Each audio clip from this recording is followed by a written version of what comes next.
It's noon here in Ventnor City, New Jersey, and our nation's capital, Washington, D.C. And this is CarEdge Live for Wednesday, August 13th, 2025, with your hosts, me and Ventnor. I'm Ray, and well, Zach sporting a Chelsea jersey today in, where the hell are you? Oh, D.C. How are you today, handsome? Doing well, Pops. Excited to be here Wednesday, August 13th. And we even have a special guest today, our dear friend Joe Lewis from JC Lewis Mazda down in Savannah, Georgia. Joe, how you doing this morning? Doing good. How are y'all? Doing fantastic. Great to see you here. Going to pull you right in the middle. Joe, we are going to talk about some of these manufacturers, including one of the ones you represent over with Mazda, offering these massive incentives, man, on some of these new vehicles that aren't selling. We're going to talk about the CX-90 PHEV, but we have a few more here. You guys mind if I queue up that data, get your reaction to it? And then, Joe, take a moment, introduce yourself to our community. It's been a little while. It has been a little while. It's good to see y'all. Good to hear from y'all. It's been a while. I'm Joe Lewis, the general manager at JC Lewis Mazda, and glad to be on the show. We always appreciate seeing Joe here. Go for it, Pops. Can I say one thing? Joe looks like the filling in the Shefska sandwich. I'm sorry. Hope you feel good about that one, Pops. Justin on our team, Joe and Dad just pulled together the roundup of the 10 biggest cash discounts being offered right now in August 2025. And I want to start here. Audi is offering a $15,000 off incentive. Doesn't matter if you're financing, leasing, doesn't matter, on the 2025 Audi S e-tron. Now, both of you may be saying to yourselves, I didn't even know Audi made an S e-tron, but they do. There are a couple hundred of them for sale nationwide, $130+ MSRP. This is the biggest cash incentive I think I have ever seen on any vehicle ever, and I think it's representative of the fact that Audi's struggling to sell the S e-tron. So that's one example. Yeah, you can see right here, $15,000 off through the end of September. Dodge, Joe, I know you tune into the show occasionally. They're on the 2024 offering $12,250 cash allowance. I'm going to come down here. There's two more. Mazda CX-90, the plug-in hybrid, $10,000 lease cash incentive. You run a Mazda dealership, so we're definitely going to talk about that. And then one last one here, the Nissan Ariya. Nissan's offering either $10,000 in customer cash or 0% financing for 72 months. Joe, I'll kick it to you first. Why are these automakers having to offer $10,000, $12,250, and $15,000 incentives on these vehicles? You know, it's a combination of they're not selling well, and so they've got to put money on the hood to get the units out. And what that stems from is basically consumer demand.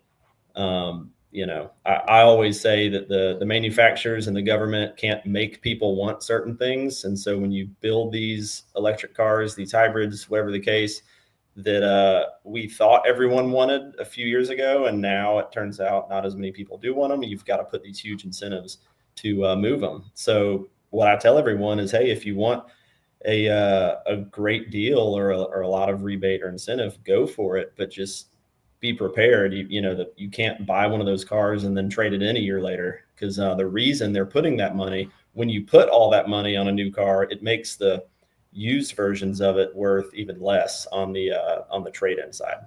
It is one of those classic conundrums of this is what you do when there's zero interest in a vehicle.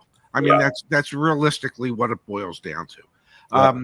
And I still people out there that are interested in them, and they could take advantage of the great deals. But you just have to know that that's not going to be a great car to trade in 8 months later. I would think, Joe, you correct me if I'm wrong, but I'm guessing you don't ever encourage somebody to buy a vehicle with the hopes that they'll trade it in 8 months later, because you don't want to be the one to have to tell them what type of bath they're about to take. 100%. It's not going to be as bad if you buy a used car and want to trade it quickly, but with the exception of things like like Raptors and cars that are really hard to come by, you're going to take a bath on most new cars if you try to trade it within 2 years. Absolutely.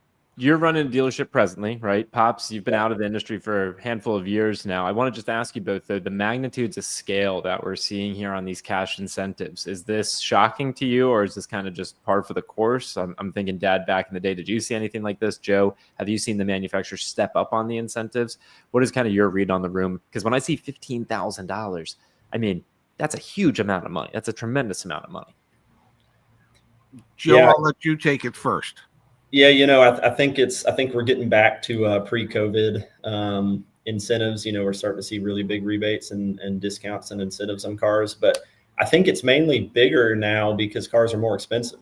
Pre-COVID, there weren't many 60, 80, $100,000 SUVs out there, and now there's tons of them. And so back in the day, an $8,000 rebate or incentive or discount may have been big. Well, now since the cars are more, you're seeing 10, 12, 15.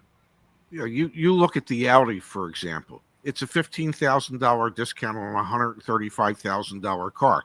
Even after you take the $15,000 off, it's still $120,000. Okay, right. So that, yes, the number is huge, but the MSRP is so huge, and that's why you're seeing, except for perhaps maybe the Aria, which is a $10,000 discount. I don't think those are up to $100,000 yet. My guess is they're probably in the $50,000 range, and so you're trying to take a what would be considered in today's world an affordable EV at $50,000 and make it even more desirable at $40,000, when there appears to be no real interest in that vehicle to begin with at any price. So, yeah, I like to tell everyone, don't just look at the discount, look at the percentage of discount. So if you look at $120,000 car, $15,000 off is only around 10%. Whereas when you look at the Mazda CX-90 PHEV, yes, it's a $60,000 car with a $10,000 discount. Well, that's a bigger percentage. I want to actually get your take, Joe. I want to go deeper on the Mazda because obviously you run JC Lewis Mazda down there in Savannah, Georgia. So it'd be great to get your take on what's going on there, and specifically with the CX-90 PHEV. And to your point about percentage, we look at this chart all the time. And for those of you that are maybe new to the channel, the orange line is showing you the average percentage or the average incentive spend as a percentage of the average transaction price of a new vehicle, AKA simple terms. Pre-pandemic, you would be typically on a new car getting 10% as an incentive from the manufacturer to purchase a vehicle. So if you're buying a $50,000 vehicle, pre-pandemic, you would anticipate getting $5,000 in incentives from the manufacturer. You can then see that orange line crashes over to the right. That was the pandemic. Post-pandemic, it's jumped back up a little bit, and now it sits at 7.3%. Obviously, you can see here on the chart, average transaction prices, that's the blue line. The blue line has gone up and to the right consistently for many, many years. The average transaction price for a new car used to be, I know it's kind of hard to see, but back in January of 2012, it was around $30,000. Well, now the average transaction price for a new car is close to $50,000, $48,841. So Joe, to your point, a $60,000 vehicle with a $10,000 incentive, and that's not including any dealer discounts, which I think is an important aspect of all of this, which is there's a reason why these manufacturers are putting so much, your term, cash on the hood. There's also probably an incentive from the dealership standpoint to make a deal on these vehicles as well. Yep. Can you talk to us a little bit about that? And let's use the CX-90 PHEV as an example.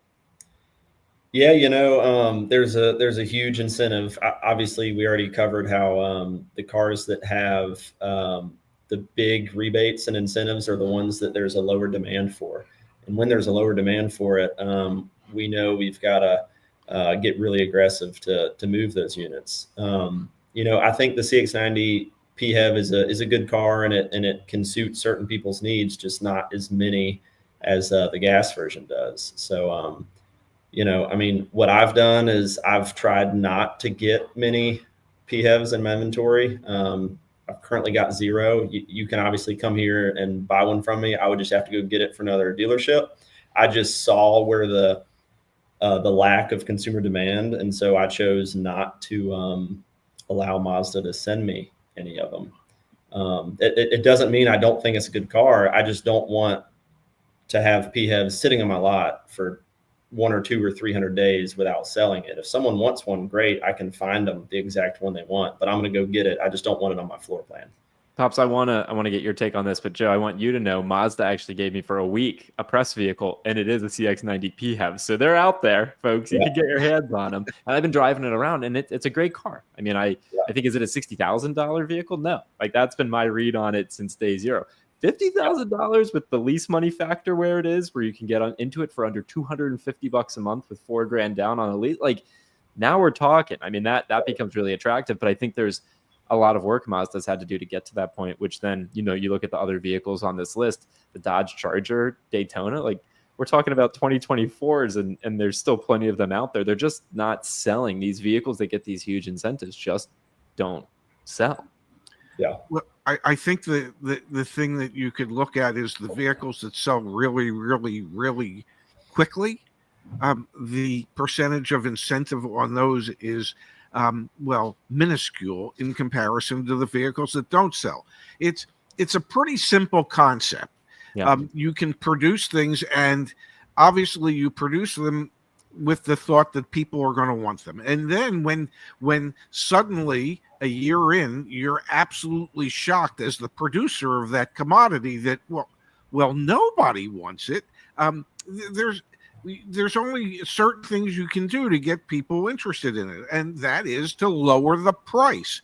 At some point, if you continue to lower the price, the amount that you're asking for it will be below the perceived value that a customer ultimately sees in it. At $60,000 for a CX-90 PHEV, people aren't seeing any value. They're not seeing $60,000 worth of value. Will they see $50,000 worth of value or $45,000 worth of value? They very well might. And every manufacturer makes mistakes when it comes to some of the vehicles that they chose to build, that they green-lighted. To your point, the more people like myself that turn down these wholesales, and what that means is when the manufacturer says, "Hey, here's 50 cars you can get," the more people like me that turn down the PHEVs or the cars that aren't moving, that's when Mazda or whichever manufacturer goes, "Okay, these cars are getting turned down by the dealer because they're not selling, and now we need to put more incentive on the car to incentivize the dealer to take them, and then hopefully we can sell them." Can you address one thing for our audience that they might not be familiar with? You have a factory rep, that a sales rep that is asking you to take vehicles. How thrilled is your factory rep when you turn down PHEV allocations because in your particular market, they don't seem to be moving as well as they might be in some other markets? Can you explain that dynamic between what the factory sales rep wants and what you as a dealership need and want? Yeah, and I think it's different based on all the manufacturers out there. They all have different processes on how they wholesale and things like that. I've got a really good relationship with our Mazda rep, and they're okay with how I've done it, because other than that car, I take everything.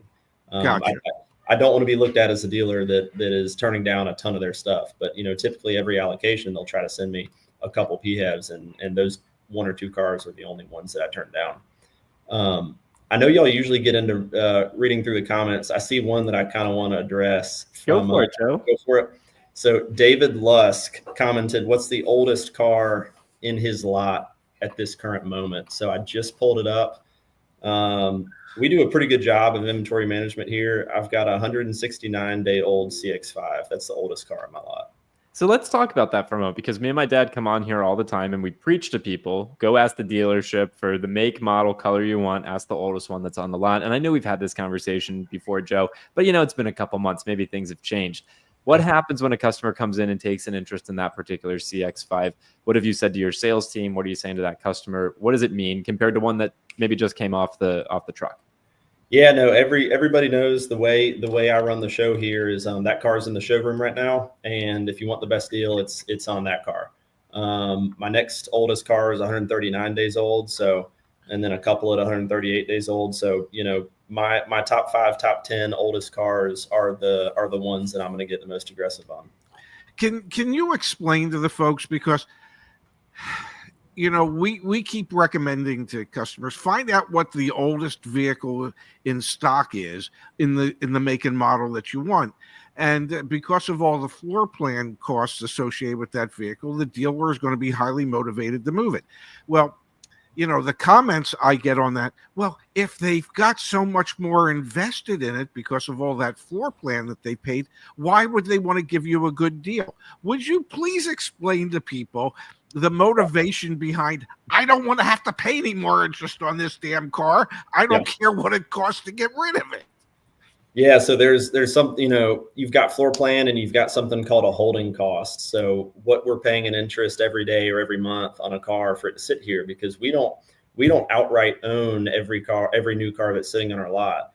With Mazda, once it gets released from the port, so once it gets put on a transport truck and sent to me, we start paying floor plan on it that day. And then we don't stop paying floor plan until we sell it. So, another comment I'm looking at right now from MyTube, where it says dealerships are still refusing to take a loss on vehicles they paid way too much for. I will absolutely take a loss on my oldest cars. No strings attached. I'll show you the invoice. I don't mind losing $500, $1,000, or a little bit more on one of my oldest cars. Now, if you pick a car that just came off the lot and they're still just came off the truck and they're still wrapping on it, that's a little bit of a different conversation. But depending on the trim and the color and the options, things like that. But Joe, what's the stock number? What's the stock number on that one that's been sitting? Because I'll pull it up right here. I'm on your website right now. I'm just curious. The oldest one. That. Scroll down a little bit. It's that first one on the top left. And this is so it's in your showroom. It's the first one on the top left of the list. And that's intentional, having it be that first one. Think about that, y'all. I mean, it doesn't get any more real than this. I mean, this is the one you're trying your best to move on from. Yeah, and it's not like there's nothing wrong with it. It's not like it smells like smoke. It's not like there's a bunch of miles on it. It's a signature CX-5, so it's the most expensive CX-5 Mazda makes. And so when people look for a CX-5, they're looking for a $30,000-$35,000 car. Well, this one's 40, 42, 43. So, it's on the higher end, and that's one of the reasons that it's sitting. But yeah. Do you incentivize your salespeople to sell the older vehicles? Is because typically on your older inventory, you're going to take a deal where you can actually end up losing money. And most salespeople, just so people understand, get paid a percentage of the profit. Well, if you lose $1,000, it's not like they want to give you $200 for having had the privilege of helping you lose $1,000. They're not, so they get paid a minimum. Do you incentivize them when they sell older inventory? Yeah. So the top 10 oldest cars in inventory, I've got a spiff that we pay out, so they know that they're gonna make something on them. Yes. And so they, we don't want anyone looking at a certain car and turning their head, oh, I don't want to sell that one. I'm not going to make money. Yeah. So not only am I willing to lose money selling that car, but I'm willing to pay extra commission to get it out of here. So then let's look for a moment, guys. I want to turn it back to more broadly what's going on in the industry. Here are a few other vehicles that have major incentives right now. The Kia Niro, another electric vehicle, has a $7,500 customer cash. That's not the federal tax credit. That's coming out of Kia, the manufacturer's pockets. You have a 2024 Jeep Grand Wagoneer, $7,750 off of MSRP. Joe, I'm thinking back to your comments around talking to the manufacturer rep, the rep that sends the inventory to the dealership. There are a lot of Jeep dealers out there that said, no mas, no more. We don't want any more of these 100,000 plus, Jeep Grand Wagoneers, and thus we still have 2024s sitting out there. Another one from Stellantis, the 2024 Dodge Hornet, $7,750 off MSRP there. And yet one more from Stellantis, the Chrysler Pacifica plug-in hybrid has $5,250, and that's the 2025 model year. So just some more examples of major incentives from the manufacturers. And I think the dynamics that you've described with the Mazda CX-90, obviously Joe runs a Mazda dealership, they're the same dynamics that are happening for those other vehicles. If I'm a Kia dealer, there's probably enough Kia dealers out there right now saying we don't want any more Niro EVs. They're just not selling, which then, to your point earlier, Joe, gives the manufacturer the data they need to know, okay, let's put incentives on them to try and move the metal. So it's really interesting to see. This is not just one manufacturer. It seems to be kind of across quite a few vehicles. Yeah. No, I mean, everyone's got the issue, other than maybe your select Toyota dealers and ones like that have like a 30-day supply. But Ford's got some cars that have been sitting a long time. We do at Mazda as well. We do at our Lincoln store as well. Let's talk a little bit about how things have evolved this year for you. I mean, we've been talking to dealers left and right. Seems like things slowed down for periods, picked back up at other times of the year. Where are you at right now in terms of how business is and kind of how's the year ebbed and flowed for you, both at the Mazda dealership and if you're willing to share on the Ford side too? Yeah, Ford's been a little bit more steady. They had employee pricing, which really helped increase their numbers a pretty good bit. And on the Mazda side, right before the tariffs were released, we kind of had a pull ahead. So we had a lot of people wanting to buy cars before the tariffs hit. And then in May, the faucet kind of got turned off. So we had a slow May. June was similar, and July was a little better because Mazda realized that it wasn't just us that was having that issue with the tariffs. So they released some better rates in June and carried over in July and now August. So it's getting better, but it definitely hurt back in May. Has Mazda given you any idea as to what their commitment's going to be in regards to incentives moving forward? Are they going to hold off a little bit and wait till the fourth quarter, or have they decided to be more aggressive in every month in the remainder of the year? Yeah, so right now with all the 2025 models, Mazda's agreed to eat all of the tariffs on those cars. Wow. And it might not sound like a lot, but it's north of $150 million that they're spending per month. Wow. Nationwide to eat the tariffs. They have came out and said that the 2026 models will be tariffed.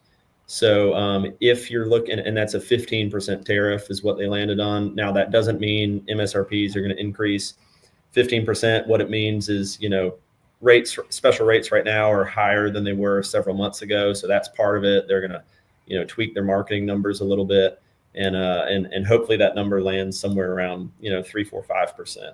But if you're looking for a Mazda, the 2025s are certainly going to be cheaper since they're not tariffed compared to the 26s. It seems interesting because Mazda has a relatively high days supply of inventory nationwide, which I kind of find surprising because many of their peers, I mean, Kia does as well, but like Subaru, Toyota, they don't. But Mazda seems like they're going to have to continue to step up on the incentives to continue to get the demand, coming in. So I'm not too surprised to hear. We saw that more broadly in May post tariff pull ahead, but yeah, I mean, Mazda continues to have a relatively high days supply. So I think if you are a consumer out there, that is an option that you should be looking at is Mazda, because they have pressure on them to sell these cars that they've built. Yeah, and to that point, I hope they get a little bit better at distributing their inventory where it's needed, because the data you're looking at probably says Mazda's got what a 3, 4, 5 month supply. It's sky high, yeah. I've got a 2-month supply. I've got 108 new Mazdas in inventory, and we sell about 50 to 60 a month. So I'm on the low end. I would love to have 150 cars, which is closer to a 3-month supply. But obviously there's some dealers out there that probably do have a 4 or 5 month. If I may, Dad, I just want to comment on that briefly because, when you look at the national data, so we're still waiting on July's numbers from Cox Automotive. So here's June's data. And you can see Toyota has a 39-day supply, industry average 82 days supply. I mean, Mazda's all the way over here sandwiched between Ram and Dodge. So you got a Chef's sandwich and a Stellantis sandwich today, Joe, yes, with a 117 days supply of inventory. This is why I think it's so powerful, the tools that we try and give shoppers back at CarEdge.com, because when you're using the CarEdge car search, you actually can get your hands on the days supply in your area. So you would know if I came in here and I searched for Mazda and I changed my zip code over to Savannah, Georgia, for example, I mean, we could then come in here and actually see what's going on in this part of the world where, here you go, actually, this is in Phoenix, Arizona, 188 days supply. But what did I click on? A CX-5 turbo signature. So maybe that has something to do with it. But I think that I just wanted to hit home on that, Joe, because not every single part of the country is going to look the same, even though the national averages paint one picture, it might look a little bit different in your neighborhood. Right. And I saw someone else's comment too about, a car like that, the reason it being on the lot so long is because of price. I would love to advertise it at a price that would really get someone's attention, but manufacturers do have pricing agreements with their dealer. So if it was 2024, usually they take those restrictions off, but since it's a 25, I would get slapped on the wrist by the manufacturer if I did go advertise my car, the $43,000 car, at $39,999. Can we talk about that dynamic a little bit? Because then what if someone does express interest and does try and negotiate? Does that then change things because it's no longer public? Or is this like the reality is, okay, I have restrictions around what I can list it for, but I can sell it for something else? Help our community understand that. Yeah. So, if I can't advertise it on JC Lewis's website, or Mazda's website, or Auto Trader, Cars.com, Car Gurus, all that kind of stuff, I can't advertise it at a certain price there. But if you inquire on that car and you're a serious buyer on, just take my turbo signature white CX-5 for example, once you get in contact with us, I would absolutely get down and dirty on a car like that. Let me ask you another question, if I may, and right here you're talking about a 2025 CX-5 turbo signature. Mazda has a new redesigned 2026 CX-5 coming out. Yeah. How much pressure does that put on you as a dealer to make sure that you sell out of your 2025s prior to those 2026s arriving? And have they given you any indication as to what type of price increase to expect on the 2026s? No firm numbers, but we know it's going to be more, just with it being a new redesign and the tariffs on top of that. But what's going to happen is once they roll in, a comparable model, let's just say it's $3-4 grand more, it's also not going to have the incentives that a 25 has. So the 25, you might be able to get 1.9, 3.9% interest, but when the 26s come out, they might have 5.9 and 6.9. So it's just kind of up to the consumer. Is it worth paying the more money and the higher interest rate for that new fancy car with the bigger screen and all this kind of stuff? Or do I take the deal on the older car? So it's kind of it's kind of that dance we as car guys and dealers do at the end of every model year. Get the old ones out but consumers make their own decision. If they're okay paying the extra money and the higher rate for the new one, great. I want to pull up this comment here from Argent. List price is kind of meaningless. It's like real estate price where people can ask whatever they want. I generally agree with this. So like the advertised prices, you mentioned some of those listings companies or listings websites. We know a lot of dealerships out there, whether they do it on purpose or it just so happens to occur. List one price, the price changes, magically becomes something else when you come into the dealership. And a lot of those websites actually encourage that type of behavior. You get a badge that says great deal on it if you advertise some crazy low price. So I think there's a lot of efficacy to what was just shared there. Like the price, you don't know the price till you actually contact the dealership and start to have a conversation, which obviously this is why we do everything we do at CarEdge, is to help people navigate that and obviously try and really shine a bright light on dealers like Joe and JC Lewis, who you don't even need a CarEdge to go have a good transaction. Just, work with Joe and his team. But yeah, I think it's really true there. List price is one thing. It's not the ball you want to keep your eye on. It's the out the door price is what you want to keep your eye on. Yeah, that's a great point, because all the time when people come in and we're talking about trade value, they might say, hey, well, I think my car is worth this because I saw one listed for that. And then, I'll pull up all of the cars like theirs listed, and I'll say, well, you picked the highest one. If I'm a consumer, I'm not going to buy that one because it's the highest one. And number two, even if it is a pretty good deal, that doesn't mean it's going to sell for that price that it's listed at. Someone like, all of the people in the CarEdge community are going to go in there asking for a good discount on that car. And so, It's all about like what the actual transaction value is. Absolutely. Yeah, dealers can ask whatever they want, and they're foolish not to, because they just might get it.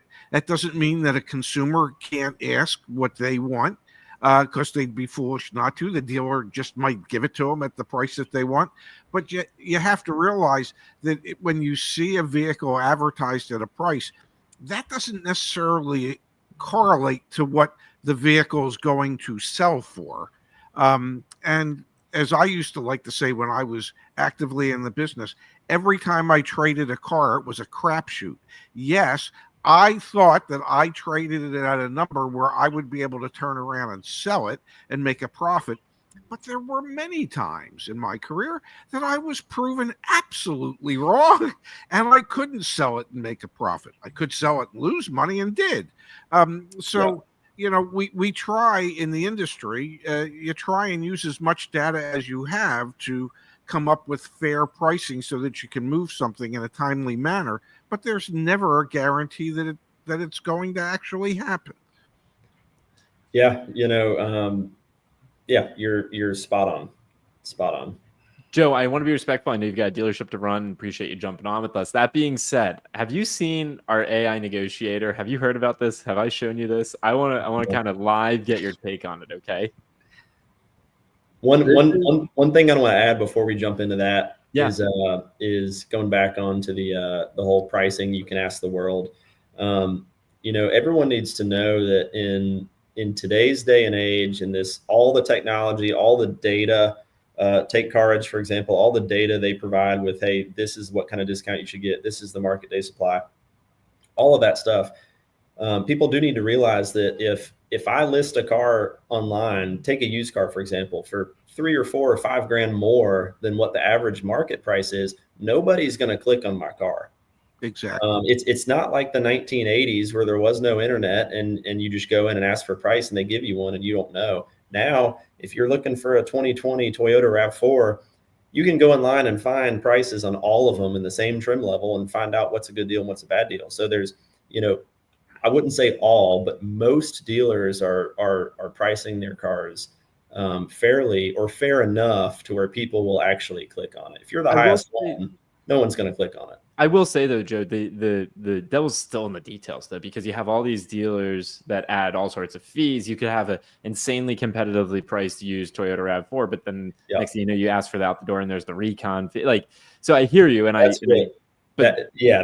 the caveat is usually if you see a price that's listed that looks too good to be true, usually it is. Usually it means one of a couple things. There's either a bunch of dealer installed add-ons or accessories or options they're not telling you about, or maybe it's got a bad accident on the Carfax.